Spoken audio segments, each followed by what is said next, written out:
Back on, ladies and gentlemen, the Election Commission of Bharat or India has turned around and said legislative assemblies. Pallavi Ghosh had pointed this out, and interestingly, which other state? That's the tosses up, because there is Maharashtra, they have not gone there yet. Jharkhand, there's time till December. There is of course Haryana, and will they announce it or will it stay with Jammu and Kashmir? We'll stay with the union territory of Jammu and Kashmir for the moment, ladies and gentlemen. The return to statehood is a big question, and one of the big progressions in that direction is conduct of elections. How well will it be done? We have to wait and watch. But some aspects, there is activity in the Jammu region. There is the presence of foreign terrorists. Now the enemy perhaps is desperate because local recruitment, as per the DGP of Jammu and Kashmir, has really come down. It's in single digits this year till now. That's the story. But June 9, 2024, 9 were killed, 41 injured after terror attacks, pilgrims in Riyasi. So this is in the recent past, and this was on the day of the result itself. Result day, this action happened. Then there are other instances too. 11 to 12, 6 soldiers were injured in twin terror attacks in Doda and also in Gandoh. Then 26th of June, 3 Jaish terrorists were gunned down in the Doda district. Slowly the reversal happened. Army personnel were injured after terrorist attack post in Rajouri. 7th of July. 8th of July, 5 soldiers were martyred, killed in action after terrorist attack a convoy in Kathua. 15th of July, 5 security personnel killed in action in Doda. Hunt for the terrorists was then, massive hunt was announced. But now, over the last 24 to 48 hours, about 5 terrorists have been neutralized in this Doda region, even as we've lost another captain killed in action. So this cracking down has slowly happened, and you know, they say it's not a happy tiding, but the fact is that it's foreign terrorists. So that means the enemy is pushing people into this region, and Jammu is a different terrain compared to Kashmir. Rahul, you will understand that. Should that be a deterrent, or like Aman was saying, that we should not allow the enemy to control the narrative? Look, I mean, that's obvious. You don't want to postpone an election just because there is a security situation. That is, you don't want terrorists or their supporters to think that the government fears their writ.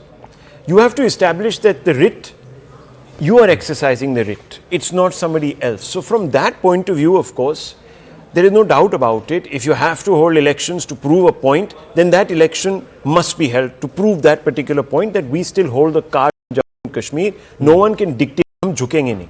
Right? But fundamentally, you have to ask yourself 2 or 3 questions which I keep coming back to, and I've already sort of expressed them. Then what is the narrative that will emerge from the campaigning?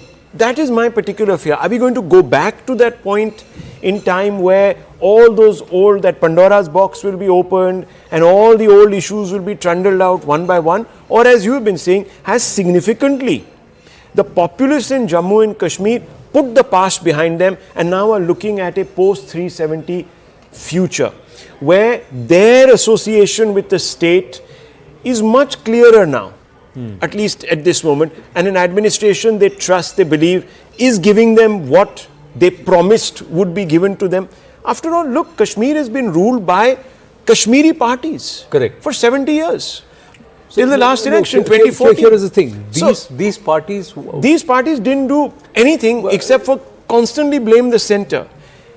No other state would that happen. Well, you can't say that. I'm going to wade into certain territory which normally most people will not wade into. That one particular entity in Jammu and Kashmir was propped up because one particular entity was getting too strong. So clearly there was a role, and one of the most deadlier roles or perhaps positions that was taken is, let's try and keep it as a stalemate. Nobody wins. Now we can't afford to have that kind of a narrative where they say, let's try and keep it a stalemate. You have some victories, I have some, but in the end nobody. We cannot do that. There has to be a clear-cut road ahead which says there is no more stalemate or status quo. There will be a clear progression in a direction which says you have to do anything and everything under the tricolor. Abuse the BJP, but don't work against the country. Abuse anybody, the center, governance, government, whoever it is, in the sense politically, and take them on, but you do it standing under the tricolor with your allegiance firmly with the tricolor. If that's not there, you don't contest, you don't get into public life, you don't try and vitiate the narrative. Is that possible, Aman? Well, that should be the ideal situation. I think in this time in Jammu and Kashmir, Anand, the the angst of the people, if I would say, on the ground is less over abrogation of Article 370. The aspiration is more over getting statehood back, because people feel that, this is something which has been snatched away from us. And obviously the centre's game plan, as the centre's, the chronology which has been set out, statehood can only happen once the elections happen. So obviously elections have to happen for J&K to get back the statehood issue, and that is why I think the way the government has been going, I think the centre is very, very clear that, look, J&K normalcy has returned.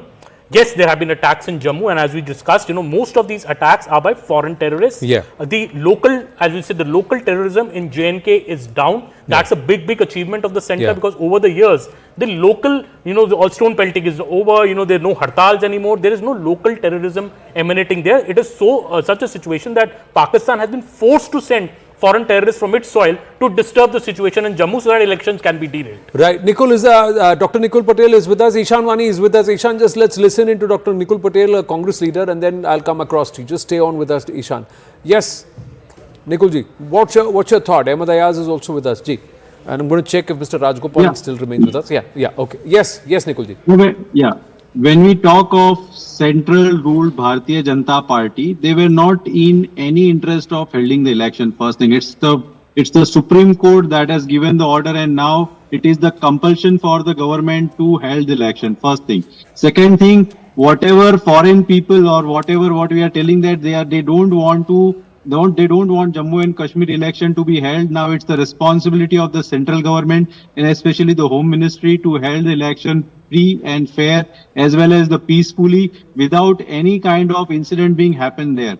The way after the Lok Sabha elections had come out, the people have tried to disrupt the normalcy of Jammu and Kashmir, and that should not be tolerated. And definitely we as an Indian National Congress are with the people of Jammu and Kashmir, and we want that the statehood should be backed, and we have put it on press, on air and everywhere so many times during the last 5 years.